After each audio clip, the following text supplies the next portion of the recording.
Pues decimos poco cuando señalamos que crece la preocupación internacional por la ola de detenciones de opositores en Nicaragua. Escuchamos las palabras de Michelle Bachelet, la alta comisionada de Naciones Unidas, cuando reconoce que se agudizó la crisis de derechos humanos, la crisis social y política que está afectando al país. Una evaluación que además llegó acompañada de la posición o posicionamiento de 59 naciones que piden detener el hostigamiento y respetar los derechos humanos. Cuando además llevamos 17 opositores detenidos en el país. En ese contexto es que le agradecemos a Eduardo Stein, el ex vicepresidente de Guatemala, ex ministro de Relaciones Exteriores, que nos acompaña esta tarde para retomar una conversación, pues ahora con esta lista creciendo de opositores detenidos y esta reacción internacional. ¿Cómo comenzamos esta conversación? Eduardo, buenas tardes, gracias. Muy buenas tardes, Gabriela, a tus órdenes.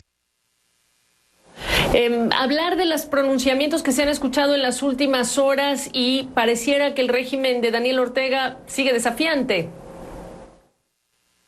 Bueno, en efecto, poniéndolo en perspectiva, lo que hemos visto es como 3 gradas de una situación que ahora se antoja verdaderamente demencial.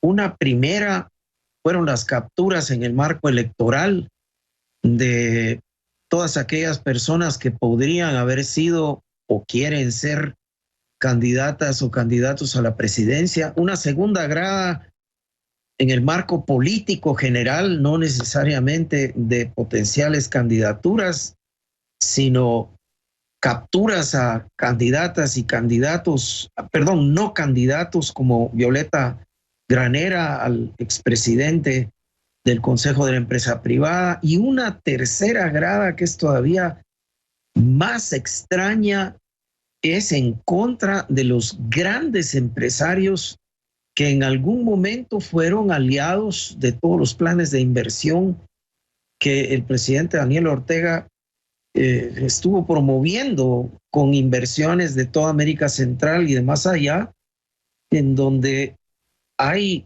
incluso una orden de prisión doméstica para la esposa del expresidente alemán, que fueron aliados en la Asamblea Legislativa, de manera que no nos explicamos cuál es esta ruta demencial que el presidente Ortega está manejando. Hace poco leíamos una entrevista a quien fuera su vicepresidente durante la primera vez que ocupó el gobierno Daniel Ortega, y que hablaba de que parecía que Daniel Ortega quería manejar una posición de fuerza para negociar, pero ¿negociar qué?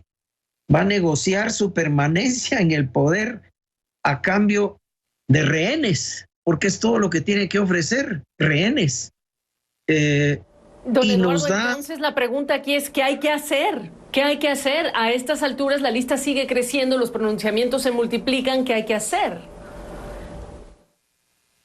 Bueno, lo que voy a comentar a continuación quizás sobrepasa un poco la prudencia, pero nosotros los centroamericanos esperaríamos de parte de los presidentes centroamericanos, en el marco del SICA, del Sistema de Integración, una posición conjunta que por lo menos termine en una expulsión, a no ser que se revisen esas capturas y secuestros. Hay varias de las personas capturadas que ni siquiera sus abogados han podido intervenir directamente. Realmente son gruesas violaciones a los derechos humanos encima de cualquier marco constitucional. ¿Qué me dice del posicionamiento de los gobiernos de Argentina y de México, que se abstuvieron de votar en la resolución de la semana pasada y hace unas horas anunciaron el retiro de sus, bueno, no el retiro, las consultas, el llamado a consultas de sus embajadores para cómo están las cosas?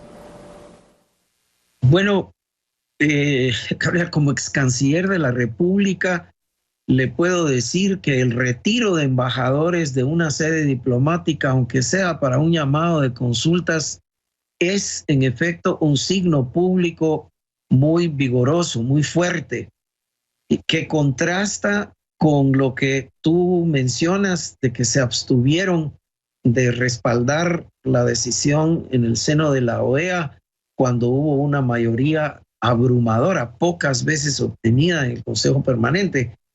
Pero esto contrasta con esta decisión. Se rumora, pero no hay fundamento que pueda demostrar que es en efecto un intento fehaciente de que Argentina y México podrían haber estado tejiendo un esfuerzo de mediación con Nicaragua, pero que al haber sido rechazado, su respuesta fue el retiro de los embajadores, lo cual quiere decir que Nicaragua está en la práctica en un completo aislamiento respecto de la situación gubernamental, intergubernamental de toda América Latina, salvo quizás 2 casos. Pues le agradezco la oportunidad de esta conversación. Hemos tenido ciertos problemas técnicos para lograrlo, pero lo logramos. Así que, bueno, la invitación a seguirlo conversando. Don Eduardo Stein, gracias por su tiempo. A sus órdenes.